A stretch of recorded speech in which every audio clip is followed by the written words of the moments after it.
welcome back to Faith Walks with Tandy. It's story time! And today's episode, I'm telling you about how I got over a really bad breakup, and how we should not let the pain in our lives change who we are. Like, the pain in your life should not change your character. So stay tuned. I hope that you guys enjoy this episode, because I'm gonna pouring out my heart, child.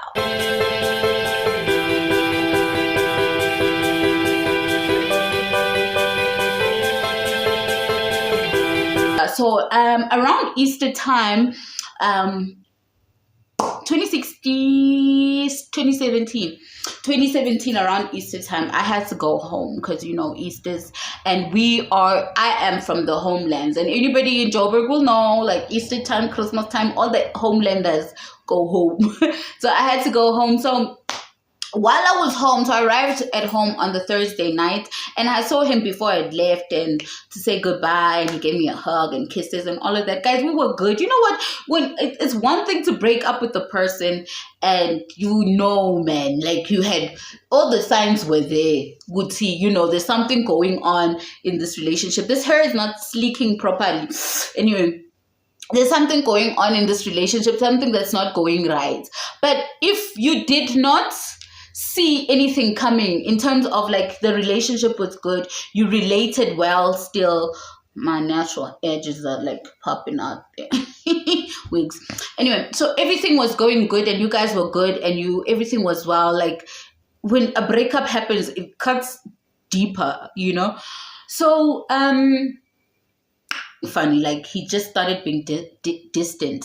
On the Thursday before he left, he told me about this friend of his that he was training with, new friend that he was training with, and when I come back, I should meet her, and we should all train together. She's super strong, and she'll help me and whatever. And yeah, and I was like, okay, cool, whatever. She's a big fitness person, in terms of influencer and all of that.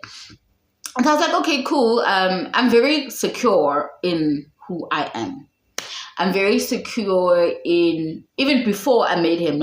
I'm very good at staying in my lane. Like, I don't compare myself to other people. I do the best that I can and be the best person that I can be. And I know that there's some attributes of me that are like golden, that not a lot of people have.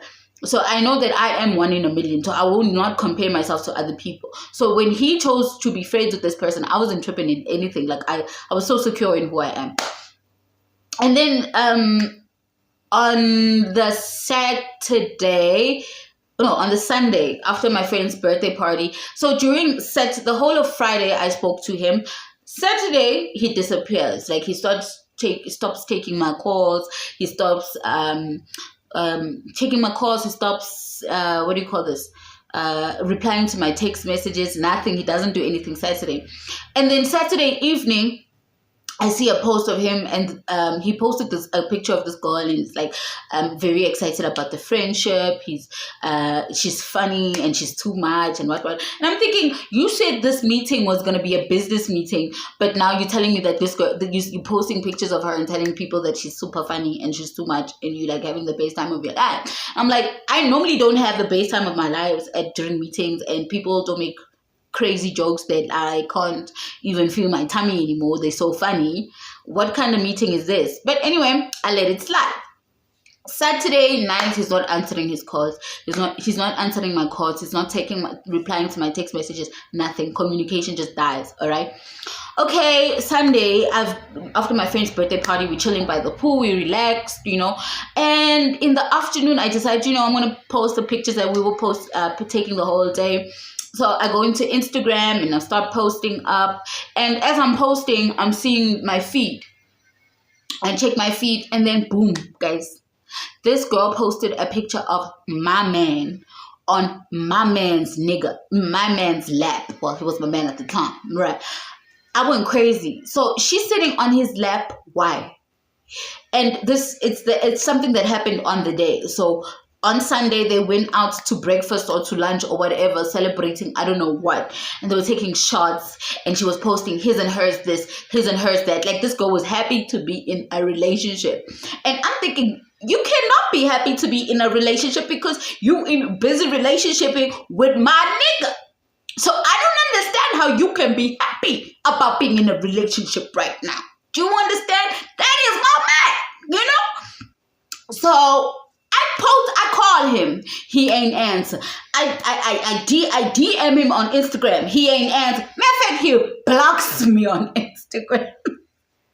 I could not make this up if I wanted to. He blocks me on Instagram. Eventually, he gathers enough strength to text me back.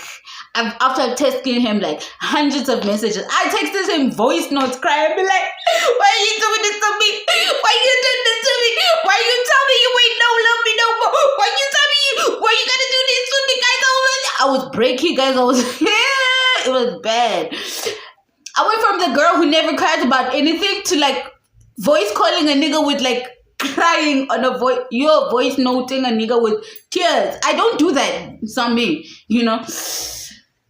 Guy, he decides to reply and say, Sissy, I'm very sorry about how this went down. I didn't want to hurt you, but you know it is what it is, and you know that the relationship hasn't been working for some time. I didn't know it wasn't working. I didn't. You didn't tell me it's not working. We never had this conversation before. What you talking about? Guys, it was bad. So I'm crying now. I don't even want to have a good time with my friends. I just go sour. Like, they try everything. They try telling me he's not worth it. We knew that he was a fuckboy from the beginning. Like, sorry, FB. Oh gosh, I hope this video doesn't get blocked.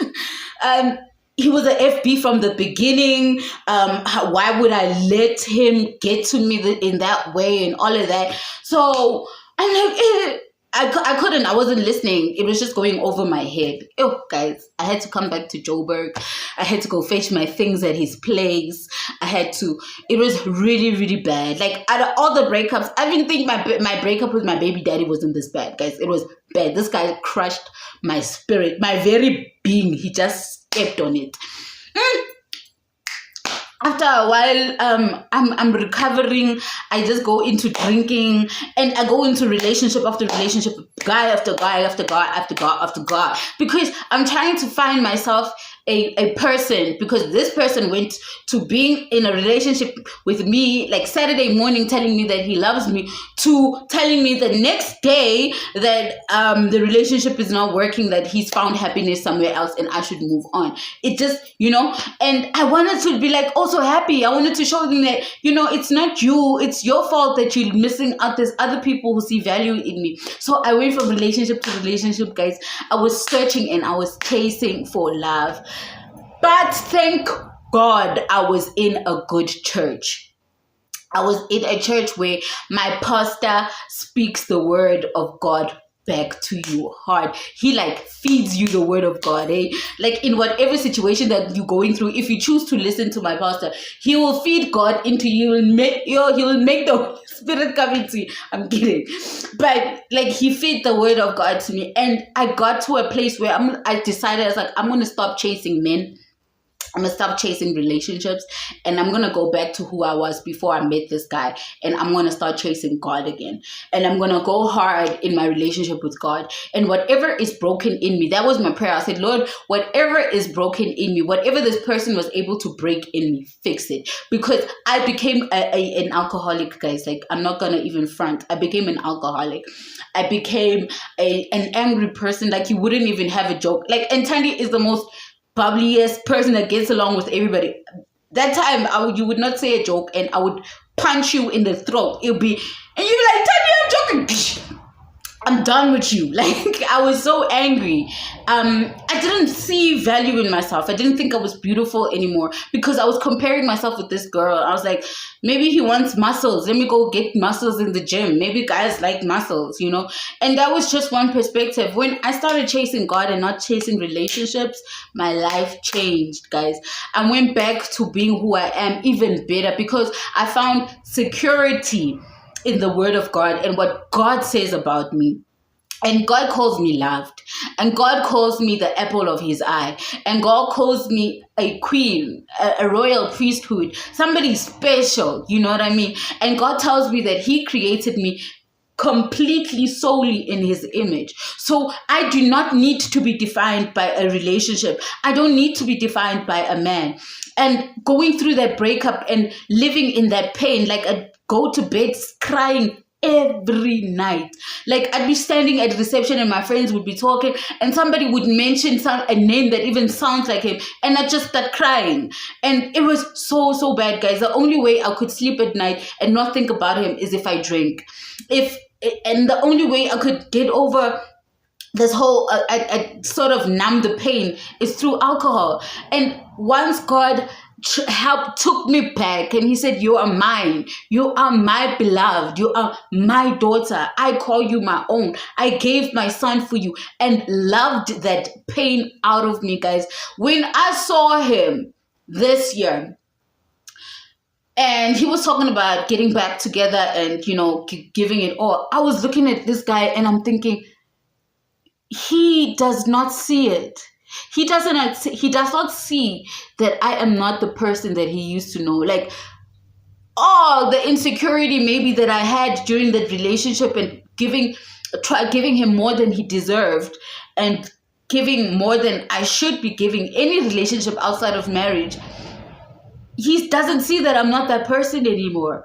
And I told him to his face and I'm like, I'm sorry, boo. Like, maybe allowing you to come and see me gave you the wrong impression that maybe you have a chance. I'm telling you, you do not have a chance, because I'm not the woman that you used to know. I am 10, 15, 20, 100 steps ahead of you. Emotionally, mentally, and even the way you think. You're not the man that I'm looking for anymore. And I thank God that he pruned you out of my life. Because if he didn't, I would have been stuck in a marriage where I would have gone into a marriage where I'm not appreciated and I'm not loved and I'm always made to feel smaller than what I am. You know what I mean? So I thank God for that, guys. I'm sharing this because I want you to know that out of the pain of a bad breakup, you're gonna feel the pain, but allow the feeling to happen and then release it. Let God take care of it. Let God love you back to togetherness. Let God love you out of that place of your brokenness, and let God be God in your life, because at the end of the day, he has the remedy for everything. God covers everything. Heartbreak is nothing to him. He will love you back together again. And I just want to tell you guys that when you stop chasing relationship and you stop chasing relationship, or you stop chasing men or women in your life and you start chasing God, God will make everything else fall into place. Because the Bible does say, seek him first. He must be number one. And remember, he's a jealous God. He is a jealous God, especially if you're a purpose person. You like a person that is called for spiritual things. He's jealous. He's not going to let you just forget him, put him in the back burner while you're being in love. No, he's a jealous God. Jealous about you, like not in a negative way, but jealous about you, like he wants the best for you. He wants to see you do good. He wants you in the right relationships with the right people. So allow God to take over the relationship sphere of your life. Like I pray every day and I'm like, God, bring the people in my life that are supposed to be there. Like, I'm okay with being alone for now, because I know that I'm waiting for the person, my destiny partner, not just a relationship for a good time and looking good on Instagram. You know what I mean? So be secure in who God says you are. And the only way you can be secure in who God says you are is to find out, to chase God, chase after the things of God, and you will see healing will come. Breakthrough will come. Deliverance from the person will come. There's nothing, it's so hard breaking spiritual ties and soul ties that once you do not want to go back to another one. I'm at that place where it took me such a long time to break the soul tie with this guy and break the spiritual tie with this guy. With the grace of God, I did it, but I do not want to go back to the same situation with another nigga. So I'm okay with waiting for my marriage, guys. So I just hope that this story of my really bad breakup encourages you, somebody out there, to know that it will pass. Cry it out, but it will pass. Stop chasing relationships and start chasing God.